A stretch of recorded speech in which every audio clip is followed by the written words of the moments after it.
नमस्ते दोस्तों, pharma notes YouTube channel में आप सबों का स्वागत है। आज के इस वीडियो लेक्चर में हम इसरो फार्मासिस्ट के प्रीवियस ईयर क्वेश्चंस को यहाँ पे डिस्कस करेंगे ताकि आप लोगों को अंदाज़ा आए कि इस टाइप के एग्ज़ाम में किस तरीके से क्वेश्चंस आते हैं, कौन से सेक्शन को ज़्यादा से ज़्यादा फोकस करना है, कौन से सब्जेक्ट्स पर ज़्यादा ध्यान देना है। तो चलिए इस शानदार सेशन को स्टार्ट कर देते हैं। देखो, पूछा जाता है जो भी क्वेश्चंस आते हैं वो दो लैंग्वेज में आपको मिलते हैं, हिंदी और इंग्लिश। तो यहाँ पे हम देखेंगे क्वेश्चंस को एक एक करके। The sweetening agent commonly used in chewable tablet formula is, कौन सा ऐसा स्वीटनिंग एजेंट है जो कॉमनली यूज किया जाता है च्यूएबल टैबलेट्स में। तो यहाँ पे ऑप्शन में देखिए sucrose, saccharin sodium, cyclamate sodium या फिर मैनिटॉल। तो यहाँ से सही जवाब होगा दोस्तों ये मैनिटॉल जो है वो कॉमनली यूज्ड स्वीटनिंग एजेंट है च्यूएबल टैबलेट्स में। नेक्स्ट क्वेश्चन है sub coating is given to the tablets, क्यों दी जाती है सब कोटिंग। तो ऑप्शन में देखिए इंक्रीज द बल्क, उसका बल्क बढ़ाने के लिए, to avoid the deterioration due to the microbial attack, to prevent the solubility in acidic media या फिर टू अवॉइड द स्टिकीनेस। तो ये सब कोटिंग जो है वो इंक्रीज करता है इसका बल्क साइज। तो ऑप्शन ए सही करना है दोस्तों, ठीक है। सील कोटिंग क्यों करना है, मॉइस्चर को प्रिवेंट करता है। तो इस तरीके से क्वेश्चंस आगे आ सकता है, ठीक है। तो बाकी कोटिंग की भी आपने जानकारी रखना है। नेक्स्ट यहाँ पे क्वेश्चन है the pH of pharmaceutical buffer system can be calculated by, कौन सा इक्वेशन रिस्पॉन्सिबल है pH of pharmaceutical buffer system निकालने के लिए। ऑप्शन में देखो pH partition theory, Noyes Whitney laws, Henderson Hasselbalch equation या फिर माइकेलिस मेंटन इक्वेशन। तो ये सभी को पता होगा, हेंडरसन हेजलबैलेंज इक्वेशन ये है रिस्पॉन्सिबल पीएच निकालने के लिए, ठीक है। नेक्स्ट क्वेश्चन यहाँ पे पूछा गया है the pharmacy council of India is constituted by, option है central government, state government, parliament या फिर लेजिस्लेटिव असेंबली। तो सही जवाब होगा इसका सेंट्रल गवर्नमेंट होता है जो फार्मेसी काउंसिल ऑफ इंडिया को कॉन्स्टिट्यूट करता है दोस्तों, ठीक है। चलिए नेक्स्ट क्वेश्चन की तरफ बढ़ेंगे। नेक्स्ट क्वेश्चन पूछा है poorly manufactured tablets may have small pin holes on the surface, this phenomenon is known as. देखो ये डिफेक्ट्स होते हैं टैबलेट्स में, तो इस पिन होल्स वाला जो पूछा है सरफेस के ऊपर, तो ये कौन सा टाइप का यहाँ पे रिलेटेड टू टैबलेट फेनोमेनन होगा। ऑप्शन में देखो पीकिंग, मॉटलिंग, लीकिंग या फिर क्रैकिंग। तो यहाँ से सही जवाब होगा ये पीकिंग टाइप का डिफॉल्ट होता है टैबलेट में। नेक्स्ट है यहाँ पे among the following preparations which one of the following is most irritating to the eye। तो आई के लिए सबसे ज़्यादा इरिटेटिंग कौन सा वाला होगा। ऑप्शन में देखो purified water 0.7% NaCl solution, 0.9% NaCl solution, 1% NaCl solution. देखो ये 0.9 तो आइसोटोनिक होता है हमारे आई के साथ में, तो ये भी उसके साथ में अप्रॉक्सीमेट है, तो ये इरिटेटिंग नहीं होगा। तो ये जो प्यूरिफाइड वाटर है ये इरिटेटिंग होता है दोस्तों आग के लिए, तो प्यूरिफाइड वाटर यहाँ से सही करना है। नेक्स्ट वाला देखेंगे question bubble point test is done to determine, ये किसके रिलेटेड है बबल पॉइंट टेस्ट। ऑप्शन में देखो the surface tension of the liquid in capillary tubes, या फिर ये क्या डिटरमाइन करेगा the viscosity of the liquid in ampoules, the pH of 1% solution या फिर the volume of a solution stored in specific container. तो इसका सही जवाब होगा दोस्तों ये बबल पॉइंट टेस्ट है वो यूज़ किया जाता है डिटरमाइन करने के लिए surface tension of the liquid in capillary tubes, ठीक है। चलिए नेक्स्ट क्वेश्चन को देखेंगे। पूछा जाता है कि एज पर GMP good manufacturing practices permitted limit of solid contents in the water for injection, water for injection के लिए क्या लिमिट होता है सॉलिड कंटेंट्स का एज पर जीएमपी। तो ऑप्शन में दिया है 100 ppm, 1 ppm, 0.1 ppm या फिर 10 ppm, ठीक है, पार्ट्स पर मिलियन। तो ये 10 पार्ट्स पर मिलियन वाला जो ऑप्शन है यहाँ पे सही होगा, ये सॉलिड कंटेंट्स होता है वाटर फॉर इंजेक्शन के लिए, ये लिमिट है उसका, ठीक है। नेक्स्ट सवाल है यहाँ पे जूरिस्प्रूडेंस से लाइसेंस पूछा है license for the wholesale of drugs, wholesale के लिए specified in schedule C and C1 is issued in the form, कौन से फॉर्म में इशूड किया जाएगा। तो यह ऑप्शन में 20A, 20B, 21B, 22A दिया है। तो ऑप्शन है 21B वाला जो होगा वो होलसेल के लिए यूज़ किया जाता है लाइसेंस के लिए C1 शेड्यूल के लिए, ठीक है। जो ड्रग C एंड C1 में आते हैं उनके लिए होलसेल का अगर खोलना है तो लाइसेंस होना 21B में आपको दिया जाएगा, issued in the form 21B में, ठीक है। चलिए अगले क्वेश्चन की तरफ बढ़ेंगे। देखो इसमें से बहुत सारे क्वेश्चंस पुराने जीपैट में भी पूछे जा चुके हैं ऑलरेडी, और आप देख सकते हैं कि ये सिंगल लाइन क्वेश्चंस कितने आसानी से यहाँ पे पूछा जा रहा है, तो आपको इसी टाइप में आपकी पढ़ाई को बढ़ावा देना है दोस्तों। नेक्स्ट क्वेश्चन है, in capsule Rotofil is used for the filling. तो ऑप्शन में देखिए पाउडर, पैलेट्स, लिक्विड्स या फिर करोजिव लिक्विड दिया है, तो ये सभी को पता होगा कैप्सूल में जो पेलेट्स होता है ना, इसको फिलिंग करने के लिए ये रोटोफिल को यूज किया जाता है पेलेट्स के लिए, ठीक है। नेक्स्ट यहाँ पे पूछा गया है, which of the following commonly available large volume dextrose solution for the IV use is isotonic, ठीक है। इंट्रावेनस के लिए कौन सा डेक्सट्रोज का सलाइन चढ़ाया जाता है, जो कॉमनली चढ़ाया जाता है, ऐसा बोलना है। तो ऑप्शन में तो आपको देखो D2.5, D5, D10, D20 दिया है। डी यानी डेक्सट्रोज, तो कॉमनली आप कहीं पे भी देखोगे तो बोलते हैं D5 चढ़ाया क्या, तो D5 यानी डेक्सट्रोज 5% वाला होता है वेट बाय वॉल्यूम, तो ये वाला ऑप्शन यहाँ पे सही होगा। ये कॉमनली यूज किया जाता है दोस्तों, ठीक है। जब डेक्सट्रोज को ज़्यादा परसेंट की जरूरत होती है पेशेंट को, तो D10 चढ़ाया जाता है, ठीक है। D10, D25 भी होता है उसका, लेकिन कॉमनली जो है वो D5 होगा, ठीक है। नेक्स्ट यहाँ पे पूछा है, which is the ideal combination for testing the solubility of enteric coated capsule in alkaline medium. तो कौन सा कॉम्बिनेशन होगा टेस्टिंग का ये एंटेरिक कोटेड कैप्सूल के लिए अल्कलाइन मीडियम में। तो यहाँ पे ऑप्शन दिए अलग अलग कॉम्बिनेशंस के, sodium bicarbonate, potassium hydroxide, pepsin, sodium bicarbonate, sodium tauroglycolate, papain, और sodium bicarbonate, pancreatin, sodium tauroglycolate, sodium bicarbonate और बिलिरुबिन। कौन सा कॉम्बिनेशन यहाँ पे सही होगा, तो इस सवाल का जवाब ये वाला सही होगा दोस्तों, सोडियम बाइकार्बोनेट पैनक्रिएटिन के साथ में, सोडियम टोरोग्लाइकोलेट के साथ में, ठीक है। नेक्स्ट वाला सवाल है यहाँ पे, which of one of the following is a pseudo alkaloid. Pseudo alkaloid का सही एग्जांपल बताना है। यहाँ पे पूछा है कैफीन, एफिड्रीन, मॉर्फिन या फिर कोडिन। तो ये सूडो अल्कलॉइड्स में आएगा, ये एफिड्रीन। फार्माकोग्नोसिस से सवाल बना है ये। चलिए अगले क्वेश्चन की तरफ बढ़ेंगे। पूछा गया है, which vitamin contain steroidal structure. Steroidal structure कौन से विटामिन का होगा। Option vitamin E, vitamin A, vitamin D या फिर नन ऑफ द अबव। तो सभी को पता होगा विटामिन डी जो है कोलेस्टेरॉल से बनता है, तो कोलेस्टेरॉल एक स्टेरॉयड है और स्टेरॉयडल स्ट्रक्चर विटामिन डी में ही होगा।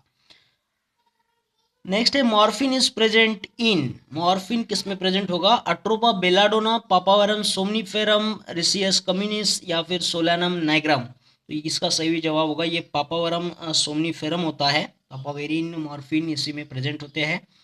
नेक्स्ट है, emetine an alkaloid of ipecacuanha act as. क्या बोल के एक्ट होता है ये, anti malarial, anti diarrhoeal, antiseptic या फिर एमोबिसाइड। तो इसका ये बहुत इंपॉर्टेंट है, इस पर कई बार क्वेश्चन बन चुका है। ये एमोबिसाइडल करके भी यूज होता है इमेटिन, ठीक है। नेक्स्ट है, patient with glucose 6 phosphate dehydrogenase deficiency, G6PD deficiency अगर है तो इज ट्रीटेड विद डैप्सोन। तो उसको डैप्सोन के साथ ट्रीटेड किया जा रहा है। ही विल सफर फ्रॉम, अगर उसको डैप्सोन से ट्रीट किया जाएगा तो वो किस चीज से सफर होगा। ऑप्शन में देखो, haemolytic anaemia, pernicious anaemia, diarrhoea या फिर नन ऑफ द अबव। तो यहाँ से सही जवाब होगा हीमोलाइटिक एनीमिया होने के चांसेस होते हैं दोस्तों उसको। तो ये बहुत इंपॉर्टेंट है, इसको याद रखिएगा। नेक्स्ट है, which one of the following drugs is not a long acting benzodiazepine। Not a long acting पूछा है तो शॉर्ट वाला बता दीजिएगा। तो ऑप्शन में देखिए यहाँ पे डायजेपाम है, क्लोनाजेपाम, फ्लोराजेपाम है, मिडाजोलाम है। तो सही जवाब होगा इसका ये मिडाजोलाम, ठीक है। ये लॉन्ग एक्टिंग नहीं है दोस्तों मिडाजोलाम। इसके क्लासिफिकेशन को देख लीजिएगा। नेक्स्ट क्वेश्चन की तरफ बढ़ेंगे। पूछा गया है, which antibiotic is used for treatment of both tuberculosis as well as leprosy. तो ऑप्शन में देखिए, आइसोनियाजिड, रिफाम्पिसिन, क्लोफाजिमाइन, इथियोनामाइड। तो ये रिफाम्पिन वाला जो है वो आपको दोनों स्टडी देखना मिलेगा। लेप्रोसी और ट्यूबरकुलोसिस के ट्रीटमेंट में रिफाम्पिसिन को दिया जाता है, ठीक है।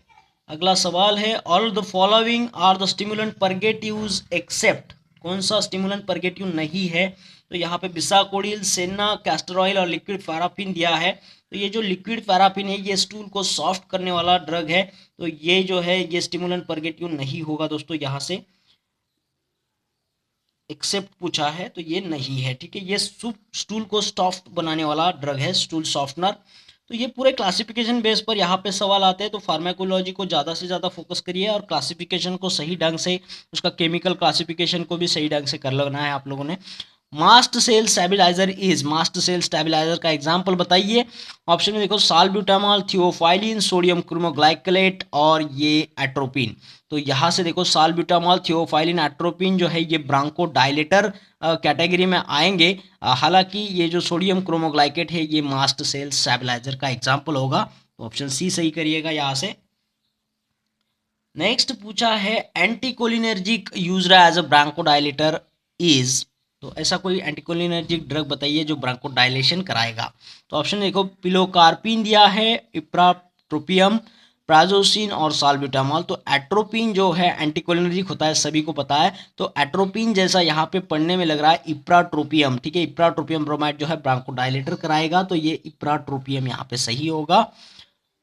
नेक्स्ट है म्यूकोलाइट्स आर, म्यूकोलाइट्स का एग्जांपल बताइए यहाँ से। ऑप्शन में देखो ब्रोमोहेक्सिन, कार्बोसिस्टीन, असिटिलसिस्टीन या फिर ऑल ऑफ द अबोव।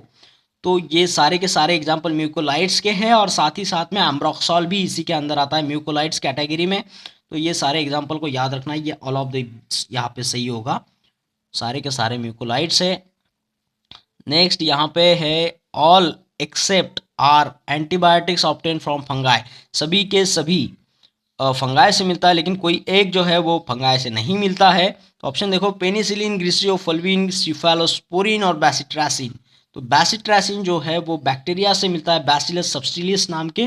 तो ये बैसिट्रासिन सही होगा, जो फंगाई इसका ओरिजिन नहीं है, ठीक है। चलिए नेक्स्ट क्वेश्चन की तरफ बढ़ेंगे, बाकी सारे फंगस से मिलते हैं दोस्तों। पूछा है some bacteria develop drug resistance very rapidly except, ठीक है। यहाँ पे ऑप्शन देखो स्टेफेलोकोकाई, कोलीफॉर्म, स्ट्रेप्टोकोकस, पायरोजेंस या फिर ट्यूबरकल बैसिलाई। तो इस सवाल का जवाब आप लोगों ने ढूंढ के हमें कमेंट में लिख देना है दोस्तों। ये क्वेश्चंस हम आपके लिए छोड़ रहे हैं, हमें इसका जवाब कहीं पर भी नहीं मिला है, रेफरेंस नहीं मिल रहा है।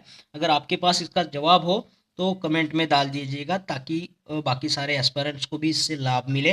नेक्स्ट सवाल यहाँ पे पूछा है क्लाउलानिक एसिड और sulbactam is used in combination with amoxicillin against H influenza because. तो ये जो कॉम्बिनेशन दिया जा रहा है ये क्यों दिया जा रहा है, ठीक है। क्लाउलानिक एसिड, एमॉक्सिसिलिन या फिर सल्बैक्टम, एमॉक्सिसिलिन ऐसे कॉम्बिनेशन दिए जाते हैं, तो इसकी वजह पूछी है। तो देखो clavulanic acid inhibits the beta lactamase produced by H influenzae, या फिर clavulanic acid is acid resistance antibiotic, clavulanic acid is very susceptible to the H influenzae, या फिर नन ऑफ द अबव। तो देखो ये क्लाउलानिक एसिड या फिर सल्बैक्टम को हम जब एमॉक्सिसिलिन के साथ में कॉम्बिनेशन बनाते हैं, तो ये क्लाउलानिक एसिड जो है जो इस एमॉक्सिसिलिन को ख़त्म करने वाले लैक्टामेज एंजाइम को फिनिश करता है दोस्तों, ठीक है। इसको इनहिबिट करता है ताकि ये एमॉक्सिसिलिन के एक्शन को बढ़ावा दे सके, उसके एक्शन अच्छे से हो पाए, ठीक है। तो ये एंजाइम को यहाँ पे इनहिबिट करता है जो एमॉक्सिसिलिन को ख़राब कर रहा है, ठीक है। तो यहाँ से ऑप्शन ए सही होगा। नेक्स्ट क्वेश्चन है यहाँ पे second line anti tubercular drug, ये भी क्लासिफिकेशन बेस्ड सवाल है। यहाँ पे first line drug, second line drug use किए जाते हैं एंटी टीबी। तो यहाँ पे ऑप्शन देखो स्ट्रेप्टोमाइसिन, इथैम्ब्यूटॉल, क्रेप्रियोमाइसिन और रिफाम्पिन दिया है। तो आइपर्स वाले सारे फर्स्ट लाइन ड्रग होते हैं, आइपर्स, आइसोनियाजाइड पी से यहाँ पे आर रिफाम्पिसिन होगा, फिर ये स्ट्रेप्टोमाइसिन, इथैम्ब्यूटॉल ई से, ये सारे ड्रग फर्स्ट लाइन में आते हैं। आइपर्स उसका एक शॉर्ट फॉर्म है, आइपर्स से याद रखिएगा, सारे ड्रग फर्स्ट लाइन में आएंगे। और जो यहाँ पे ये वाला कैप्रियोमाइसिन जो है वो सेकंड लाइन में आएगा दोस्तों, ठीक है। फर्स्ट लाइन में आने वाले आइपर्स ड्रग हो गए, ठीक है। नेक्स्ट है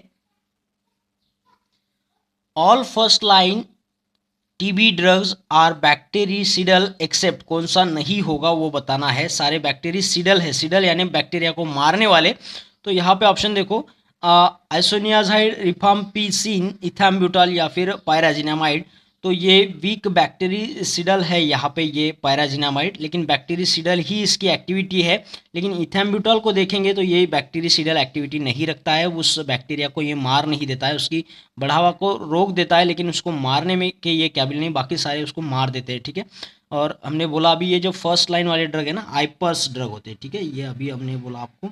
तो आई से हुआ आइसोनियाजाइड, पी से पायराजिनामाइड, ई से इथैम्ब्यूटॉल हो जाएगा, आर से रिफाम्पिन हो जाएगा, एस से स्ट्रेप्टोमाइसिन हो जाएगा दोस्तों, ठीक है।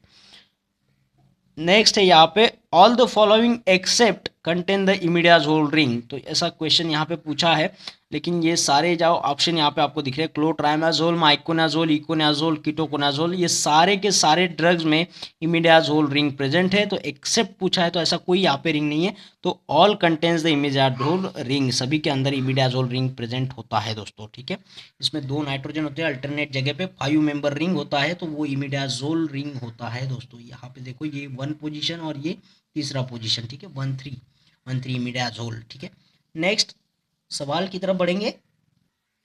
पूछा है in CCF congestive cardiac failure digitalis glycoside are used because it increases. Digitalis का बहुत बड़ा रोल है कंजेस्टिव कार्डियक फेल्यूर में। तो ये क्यों है, ये क्या इंक्रीज करता है? देखो यहाँ पे ऑप्शन देखो, heart rate, force of myocardial contraction, venous pressure या फिर कार्डियक फिलिंग प्रेशर। इसका सही जवाब होगा दोस्तों फोर्स ऑफ मायोकार्डियल कॉन्ट्रैक्शन को ये बढ़ावा देता है। इसी वजह है जो इसे कंजेस्टिव कार्डियक फेल्योर में यूज किया जाता है। नेक्स्ट है यहाँ पे, in order to produce the characteristic pharmacological action a drug must always. यहाँ पे ये सारे ऑप्शन दिए, reach the high blood level, absorb from the GI tract readily, achieve the adequate concentration at the site of action, या फिर exceeded unchanged in urine. बहुत आसान सवाल है दोस्तों। अगर आपको फार्माकोलॉजिकल एक्शन चाहिए तो उस ड्रग ने हमेशा अचीव करना चाहिए adequate concentration at the site of action. जहाँ पे आपको एक्शन चाहिए वहाँ पे उसका एक पर्याप्त रूप में से वो ड्रग वहाँ पे प्रेजेंट होना बहुत ज़रूरी है।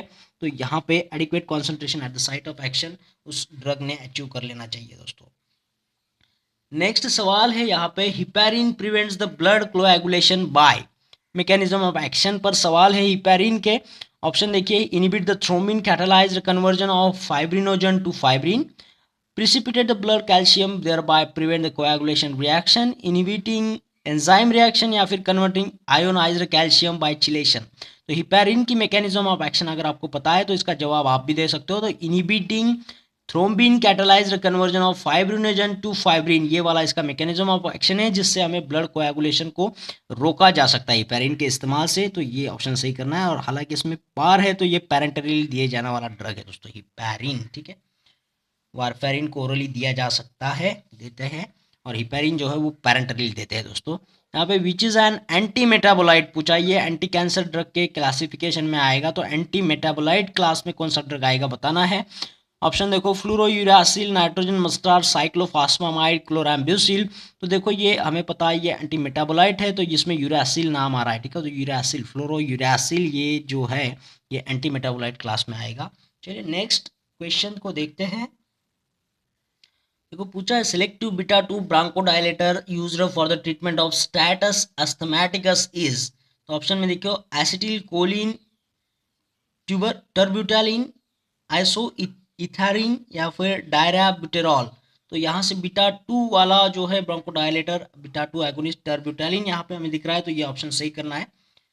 नेक्स्ट है, belladonna alkaloid atropine is used prior to the administration of general anesthetic agent due to। General anaesthetic drug देने के पहले एट्रोपिन को क्यों दिया जाता है? तो यहाँ पे देखो, inhibit the GIT motility, prevention of miosis, inhibition of salivation and secretion of respiratory tract, या फिर causing the skeletal muscle relaxation. तो ये एट्रोपिन देने की वजह क्या है जनरल एनेस्थेटिक एजेंट यूज करने के पहले? तो ये इनहिबिट करता है सलाइवा को, इनहिबिट करता है रेस्पिरेटरी ट्रैक्ट के सिक्रीशन को, तो इसीलिए इसको यूज किया जाता है।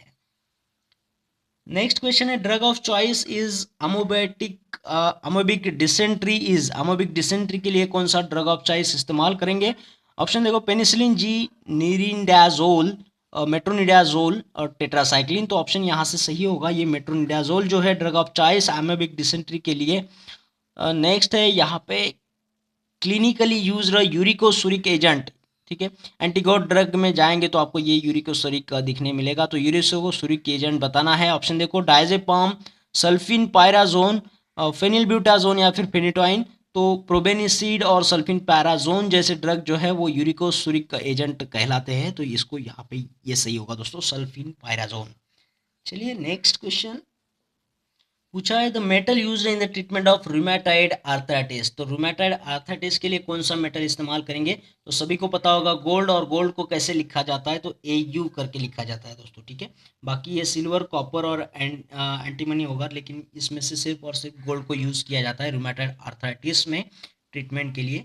नेक्स्ट है यहाँ पे the drug very effective in the treatment of acute got. Acute got में सबसे ज़्यादा इफेक्टिव ड्रग बताइएगा यहाँ से एस्पिरिन, असिटामाइनोफेन, फिनिलब्यूटाजोन या फिर इंडोमेटासिन। तो जो भी NSAIDs वाले ड्रग होते हैं उसमें इंडोमेटासिन, नेप्रोक्सेन, पायरॉक्सिकैम जैसे ड्रग्स को गॉट के ट्रीटमेंट के लिए इस्तेमाल किया जाता है। तो एक्यूट गॉट ट्रीटमेंट में ये NSAID आएंगे, इंडोमेटासिन, नेप्रोक्सेन, पायरॉक्सिकैम, ठीक है। नेक्स्ट क्वेश्चन है anti TB drug inhibiting the RNA synthesis is. ऐसा मैकेनिज्म एक्शन बताइए कौन से ड्रग का ये मैकेनिज्म ऑफ एक्शन है जो RNA सिंथेसिस को इनहिबिट कराएगा? तो यहाँ पे देखो स्ट्रेप्टोमाइसिन, इथैम्बुटोल, क्लोराम्फेनिकोल या फिर रिफाम्पिन। तो यहाँ से सही जवाब होगा दोस्तों रिफाम्पिन। इसके नाम में R है तो RNA सिंथेसिस को ये इनहिबिट करेगा, इस तरीके से याद रखिएगा। नेक्स्ट सवाल है anti TB drug inhibiting the protein synthesis with potential for ototoxic effect. Ototoxic यानी सुनने में दिक्कत आएगी दोस्तों। ओटोटॉक्सिसिटी वाला साइड इफेक्ट किसका होता है? इथैम्ब्यूटॉल, डैप्सोन, स्ट्रेप्टोमाइसिन या फिर एसोनियाजाइड। तो इथैम्ब्यूटॉल ई है तो ये विजन से रिलेटेड होगा, आई ई से आई को याद रखिएगा। और स्ट्रेप्टोमाइसिन जो है वो ओटोटॉक्सिसिटी कराता है दोस्तों। नेक्स्ट सवाल है यहाँ पे methotrexate is an antagonist of. किसका एंटागोनिस्ट होगा ये? यहाँ पे ऑप्शन देखो कोबालामाइन, फोलिक एसिड, राइबोफ्लेविन या फिर टोकोफेरॉल। तो ये फोलेट का एंटागोनिस्ट है मिथोट्रिक्सेट। तो यहाँ से ये फोलिक एसिड सही कर देना है, ठीक है। चलिए नेक्स्ट क्वेश्चन। और हाँ दोस्तों, हमारे फार्मा नोट्स की जो PDF लाइफ टाइम मेंबरशिप है उसको आप लोगों ने आज ही ज्वाइन करना है बाय कंट्रीब्यूटिंग ओनली 999 रुपीज़ हमारे चैनल के लिए, बाय यूजिंग कोई भी ऑनलाइन ट्रांजेक्शन आप जैसे पेटीएम, फ़ोनपे या फिर गूगल पे से आप ये ट्रांजेक्शन कर सकते हो हमारे इस मोबाइल नंबर को यूज़ करके 8087339648 पर। जैसे ही आपका ट्रांजेक्शन हो जाता है आपको हमारे प्राइवेट टेलीग्राम चैनल से लिंक किया जाएगा, जहाँ पे आपको सारा मटेरियल PDF के फॉर्म में आपकी तैयारी के लिए, प्रिपरेशन के लिए मिलता रहेगा दोस्तों, जिसे वीकली बेस पर अपडेट भी किया जाएगा। और ये मेंबरशिप आपको लाइफ टाइम तक मिलेगी दोस्तों, जिससे आपको काफ़ी सारा फ़ायदा होगा, ठीक है। तो जल्द से जल्द कोशिश करिएगा इस मेंबरशिप को ज्वाइन करने के लिए, और इस चैनल को काफ़ी लोगों के साथ में आप लोगों ने शेयर भी करना है जो भी ज़रूरतमंद है। चलिए नेक्स्ट क्वेश्चन की तरफ बढ़ेंगे। देखो पूछा गया है all are the side effects of chloroquine except. Chloroquine का साइड इफेक्ट कौन सा नहीं है वो बताइएगा। तो ब्लरिंग ऑफ विजन होता है, हिमोलाइटिक एनीमिया है, यहाँ पे साइकोटिक एपिसोड्स और स्किन रैशेस है। तो यहाँ से सही जवाब ये जो है हिमोलाइटिक एनीमिया क्लोरोक्विन के साइड इफेक्ट्स में नहीं आता है, जबकि ब्लरिंग ऑफ विजन होगा, साइकोटिक एपिसोड्स आएंगे और ये स्किन रैशेस भी इसमें आता है दोस्तों, ठीक है। मेंटली डिस्टर्ब हो जाता है क्लोरोक्विन के साइड इफेक्ट में। यहाँ पे पूछा antidote for organophosphorus poisoning. Antidote बताना है आपको। यहाँ पे देखो नाइट्रस ऑक्साइड, एटेनोलॉल, एट्रोपिन या फिर ट्यूबोक्यूरारिन दिया है। तो ऑप्शन में सही आएगा ये एट्रोपिन जो है वो ऑर्गेनोफॉस्फोरस के पॉइजनिंग में दिया जाता है। और एक प्रालीडॉक्सिन करके ड्रग आता है, प्रालीडॉक्सिन पाम जिसे इंजेक्शन बोला जाता है, इंजेक्शन पाम प्रालीडॉक्सिन को भी इसमें इस्तेमाल किया जाता है दोस्तों, ठीक है। तो एट्रोपिन और पाम जो है एंटीडोट है ऑर्गेनोफॉस्फोरस पॉइजनिंग में जिसे इस्तेमाल किया जाता है। नेक्स्ट सवाल है which of the following agent is cholinesterase reactivator. Cholinesterase को रीएक्टिवेट करने वाला एजेंट का नाम बताइए। ऑप्शन देखिए एस्पिरिन, पिलोकार्पिन, स्कोपोलामाइन या फिर पारीडॉक्सिन। तो हमने अभी बात की प्रालीडॉक्सिन जो ऑर्गेनोफॉस्फोरस पॉइजनिंग में काम आता है, उसका यही एक्शन जो है कोलिनर्जिक रीएक्टिवेशन, तो इसी की वजह से उसको यूज़ किया जाता है। तो प्रालीडॉक्सिन एक कोलिनेस्टरेज एंजाइम का रीएक्टिवेटर एजेंट है। नेक्स्ट है drug of choice in the treatment of cardiogenic shock. Cardiogenic shock के लिए कौन सा ड्रग ऑफ चॉइस होगा? डायसजेनिन, एपिनेफ्रिन, डोपामाइन या फिर ओवाबेन। तो यहाँ से सही जवाब होगा दोस्तों डोपामाइन जो है न्यूरोट्रांसमीटर, ये कार्डियोजेनिक शॉक में ड्रग ऑफ चॉइस का काम करता है। नेक्स्ट है choice of drug in the treatment of cerebral malaria. Cerebral malaria का आप ड्रग ऑफ चॉइस बताइए ट्रीटमेंट के लिए। मापाक्विन, अमोडियाक्विन, क्विनिन या फिर प्रिमाक्विन। सही होगा यहाँ से क्विनिन को इस्तेमाल किया जाता है सेरेब्रल मलेरिया के ट्रीटमेंट के लिए ड्रग ऑफ चॉइस के तौर पर। नेक्स्ट है all of the following statement concerning sulphonamides are correct except, sulphonamide के रिलेटेड सारे स्टेटमेंट सही है, कौन सा गलत है वो बताइएगा। ऑप्शन में देखिए, inhibits the dihydrofolate reductase, crystal urea may occur, they are antimetabolites of the paba paraaminobenzoic acid, they are bacteriostatic। तो सही जवाब क्या होगा इसके लिए, जो गलत स्टेटमेंट है वो बताना है। तो देखिए ट्राइमिथोप्रिम जो ड्रग है वो इनिबिट करता है DHFR यानी डाइहाइड्रोफोलेट रिडक्टेज एंजाइम को, ट्राइमिथोप्रिन करता है, सल्फोनामाइड्स नहीं करता है दोस्तों। सल्फोनामाइड किसे इनिबिट करता है, तो sulphonamide inhibit the dihydropteroate synthetase enzyme को इनिबिट करता है, ठीक है। हालांकि ट्राइमिथोप्रिम जो है DHFR को इनिबिट करेगा, ठीक है। बाकी सारा ये इसके साथ में क्रिस्टल यूरिया सल्फोनामाइड के साथ में होता है। एंटीमोलाइट पाबा का ये एंटीमेटाबोलाइट्स है पाबा का, और ये बैक्टीरियोस्टैटिक है, बैक्टीरिया की ग्रोथ को रोक देता है, ठीक है, स्टैटिक कर देता है। चलिए नेक्स्ट क्वेश्चन देखो, पूछा है optic neuritis is a chief adverse effect of, किसका एडवर्स इफेक्ट है ये ऑप्टिक न्यूराइटिस। तो यहाँ पे ऑप्टिक यानी आंख से रिलेटेड है, तो ऑप्शन देखो सल्फा ड्रग्स, पायराजिनामाइड, रिफाम्पिसिन या फिर इथैम्ब्यूटॉल। तो हमने अभी आपको बताया ई से आई को याद रखिएगा, जबकि इथैम्ब्यूटॉल का साइड इफेक्ट आई से रिलेटेड है, विजन से रिलेटेड है। तो विजन आई यानी ऑप्टिक होगा, तो ऑप्टिक न्यूरिटिस जो है वो यहाँ से होगा दोस्तों। इथैम्ब्यूटॉल का साइड इफेक्ट होता है एंटी टीबी ड्रग। नेक्स्ट सवाल है which of the following is not a macrolide antibiotic, macrolide में कौन नहीं आएगा बताइएगा। ऑप्शन देखिए इरिथ्रोमाइसिन, स्पायरामाइसिन, ओलियंडामाइसिन और ये वैंकोमाइसिन। तो ये इरिथ्रोमाइसिन माइक्रोलाइड है, अजिथ्रोमाइसिन माइक्रोलाइड है, स्पायरामाइसिन भी इसी में आएगा और ओलियंडामाइसिन भी माइक्रोलाइड है। हालांकि वैंकोमाइसिन इस कैटेगरी में नहीं आता है दोस्तों, तो वैंकोमाइसिन सही होगा, वैंकोमाइसिन कोई मैक्रोलाइड नहीं है। Steroidal antibiotic is, steroidal antibiotic का नाम बताइएगा। यहाँ पे फ्यूसिडिन, बेसिट्रासिन, अमाइनोफाइलिन या फिर क्लिंडामाइसिन। तो अगर आप स्ट्रक्चर देखेंगे फुसिडिन का तो ये मैच कर जाता है स्टेरॉयड माइटिस से, तो ये एक स्टेरॉयडल एंटीबायोटिक है फुसिडिन करके, ठीक है। नेक्स्ट सवाल है यहाँ पे the preferred treatment of status epilepticus is intravenous administration of, option देखिए इथोसक्सीमाइड, सोडियम एल्प्रोएट, डायजेपाम या फिर क्लोराम्फेनिकॉल।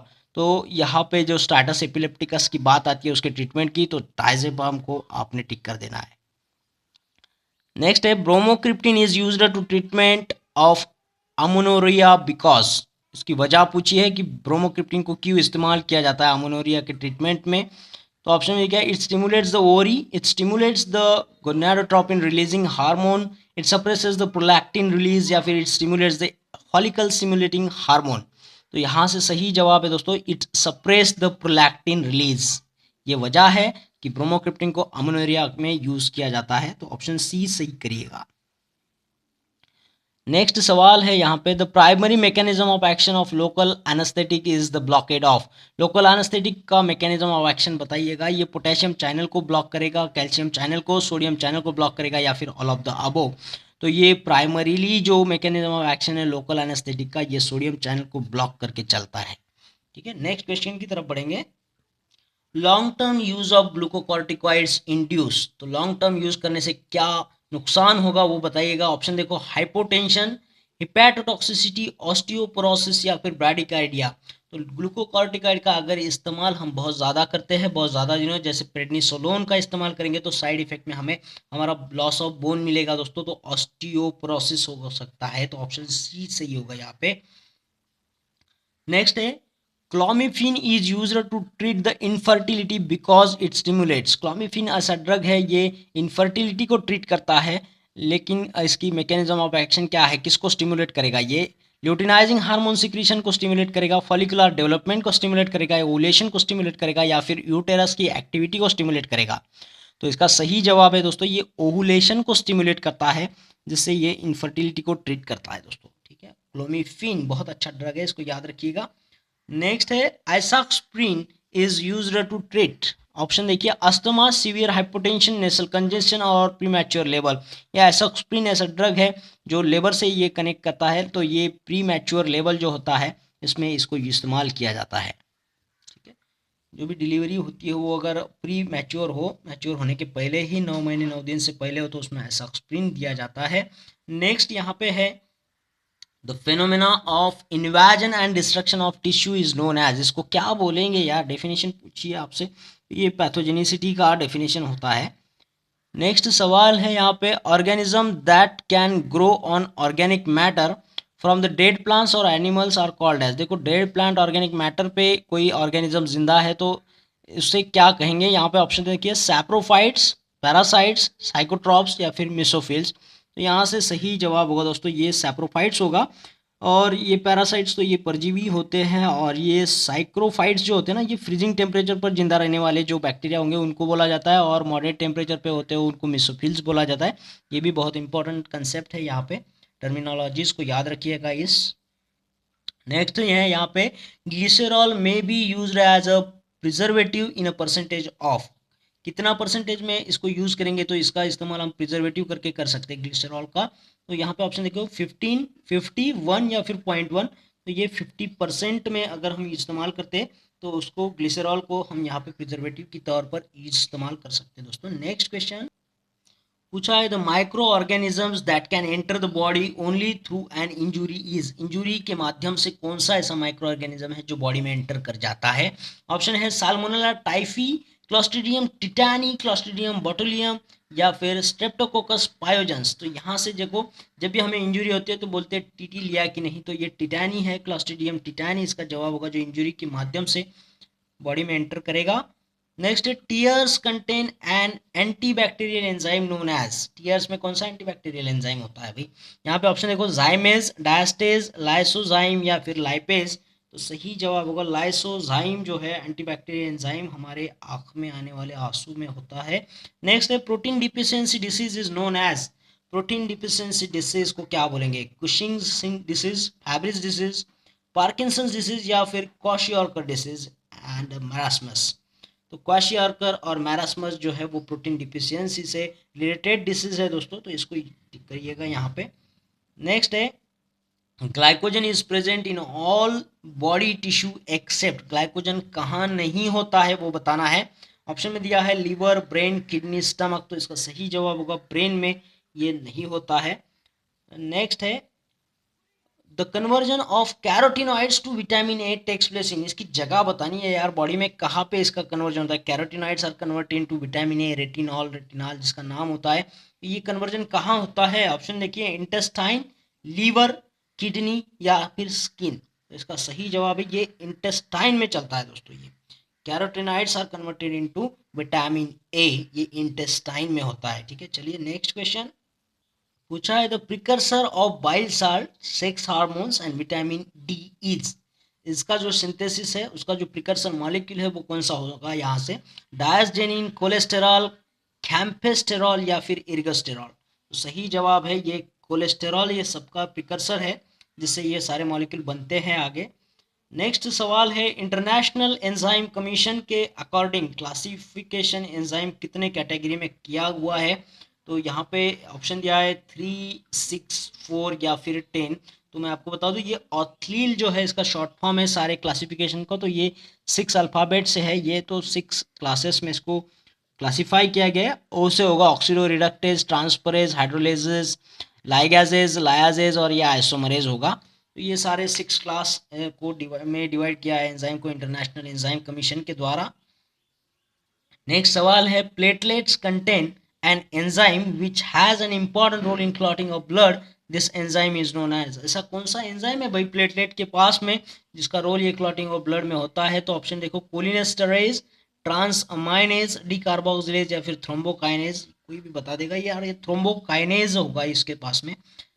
नेक्स्ट है, cobalt is constituent of, cobalt किसके विटामिन का कंस्टिट्यूएंट होगा, यहाँ फोलिक एसिड जो विटामिन B9 होगा, विटामिन B12, नियासिन और ये बायोटीन करके, ये B7, ये B3 होगा नियासिन। ठीक है, तो ये जो कोबाल्ट होता है ना, ये साइनो कोबालामाइन विटामिन B12 में होता है दोस्तों ये कंस्टिट्यूएंट। ठीक है, नेक्स्ट सवाल है, in the process of transcription the flow of genetic information is from, देखो ट्रांसक्रिप्शन का आपको प्रोसेस का मतलब बताना है कि इंफॉर्मेशन कहाँ से कहाँ जा रही है, डीएनए से डीएनए तक, डीएनए से प्रोटीन तक, डीएनए से आरएनए तक या फिर आरएनए से डीएनए तक जा रही है।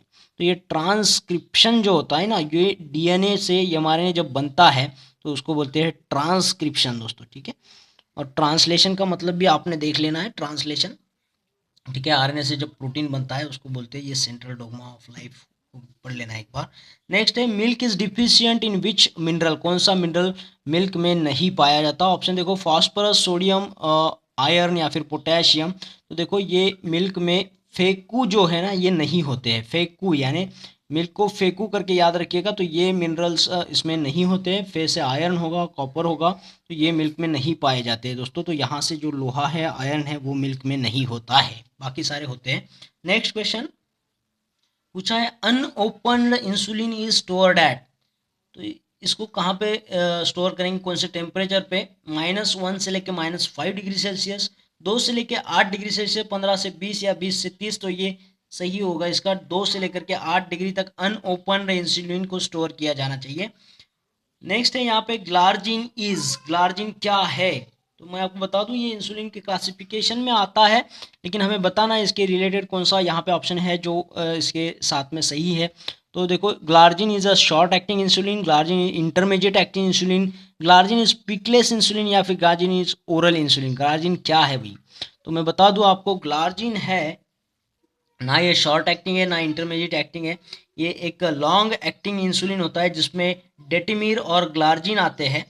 और ये दोनों के दोनों जो है फ्लैट प्रोलॉन्ग्ड हाइपोग्लाइसेमिक इफेक्ट दिखाते हैं दोस्तों, फ्लैट दिखाते हैं एकदम, इसमें कोई पीक नहीं है ना। तो पीक लेस इंसुलिन होगा ये ग्लार्जिन, रेटिमीर जो है, डेटिमीर जो है, डेटिमीर और ग्लार्जिन, ये पीक लेस इंसुलिन होते हैं दोस्तों। ये ऑप्शन सी करना है, पीक लेस, ठीक है। और ये शॉर्ट एक्टिंग नहीं इंटरमीडिएट, ये लॉन्ग एक्टिंग होते हैं, लॉन्ग एक्टिंग इंसुलिन, ठीक है। ये क्लासिफिकेशन है इंसुलिन का। नेक्स्ट पूछा है मेटफॉर्मिन इज, तो ये केमिकल क्लासिफिकेशन के बेस के ऊपर सवाल है। सल्फोनिल यूरिया है, DPP4 इनिबिटर है, बाइगोनाइड है या फिर अल्फा ग्लूकोसिडेज इनिबिटर है। क्लासिफिकेशन बेस पर सवाल है। एंटी डायबिटिक ड्रग मेटफॉर्मिन जो है वो बाइगोनाइड क्लास में आता है दोस्तों। नेक्स्ट सवाल है एनालाप्रिल इज, एनालाप्रिल क्या है।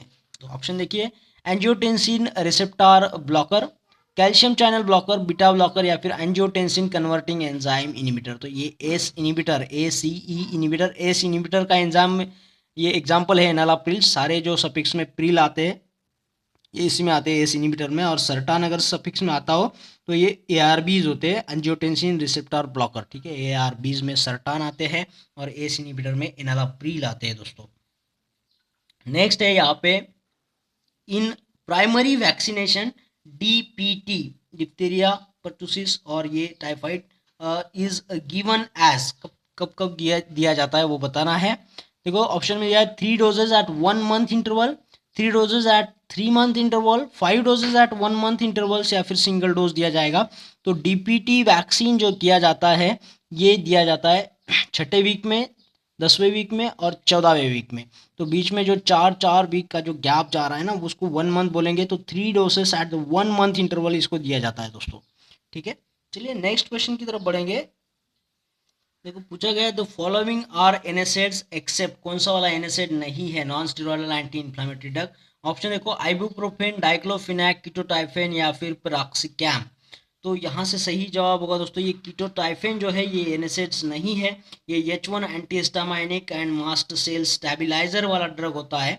और मैं आपको बता दूं इससे जो प्रोनाउंसिएशन सिमिलर होता है वो कीटोरोलैक, कीटोप्रोफेन जो है ये एनएसएड में आते हैं, लेकिन कीटोटाइफेन जो है वो एंटीहिस्टामाइनिक मास्ट सेल स्टेबलाइजर में आएगा, ठीक है। तो कंफ्यूज नहीं होना है, कीटोटाइफेन ये एनएसएड नहीं है।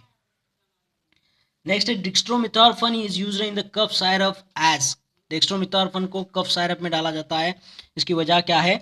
तो ऑप्शन देखिए एक्सपेक्टोरेंट, म्यूकोलाइटिक, ब्रोंकोडायलेटर या फिर सप्रेसेंट। तो ये एक एंटीटस्यू करके काम करता है ये डेक्स्ट्रोमिथॉर्फन, तो ये आएगा सप्रेसेंट में आएगा, ठीक है दोस्तों।